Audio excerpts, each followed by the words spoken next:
It's Sixth Ranger time. Yes, it is now that part of the season where another Ranger is introduced to the team. I honestly wasn't expecting this to happen for a couple of weeks, and the fact that I just posted my Green with Evil review is purely coincidental. Speaking of which, I will not be comparing this episode to Green with Evil simply because that is a 5-part epic, whereas Robo Knight is a single episode. Still, Power Rangers has always managed to introduce the Sixth Ranger in a new and interesting way, so this episode has to live up to some sort of expectation. The episode opens with the science class on a field trip to collect plant specimens to be analyzed.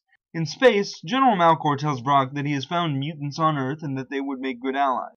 Brock goes to Earth to convince the mutants to join them in conquering Earth, while Malcor warns him not to fail like Creepox did. Back on the field trip, Emma and Noah reflect on how being Rangers has taken most of their free time. Emma asks Noah if he regrets it, and he tells her that he is proud of who they are and what they do. While collecting more plant specimens, the two find an abandoned chemical plant that has been seeping toxic waste into the Earth for years. Noah takes a sample of the waste to analyze when they both hear a terrified scream. The source of the scream came from the class finding footprints in the ground, the teacher saying that they are Bigfoot tracks and that the field trip is over. The Rangers are confused about the tracks, and Jake says that it must be a hoax, since Bigfoot doesn't exist. Brock soon finds the mutants in a cave, and it is in this scene that we find out Brock is the mysterious alien.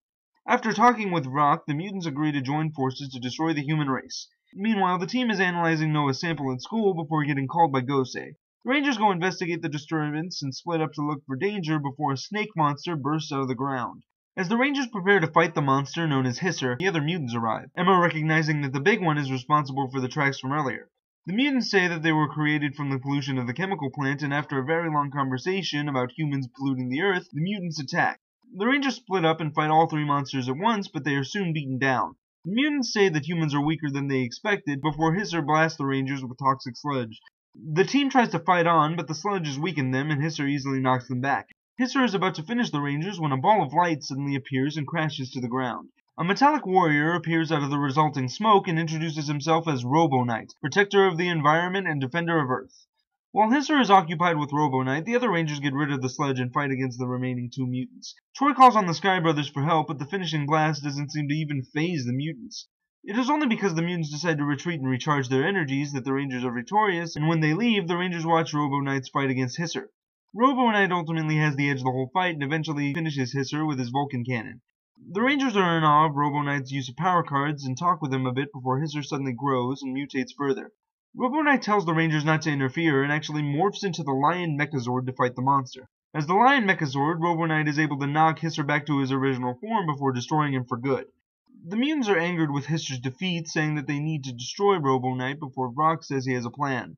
The Rangers in the meantime find Robo Knight and Troy tries to welcome him to the team, but he just leaves without saying a word.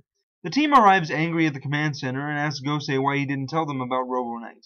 Gosei says that he created Robo Knight long ago to protect the environment and he has remained dormant until the Earth itself has awakened him. Gosei also said that Robo Knight does not remember that Gosei created him or that the Rangers are his allies. And the episode ends with Gosei telling the Rangers that it is their mission to remind Robo Knight of who he is since he will be invaluable in their fight against the aliens.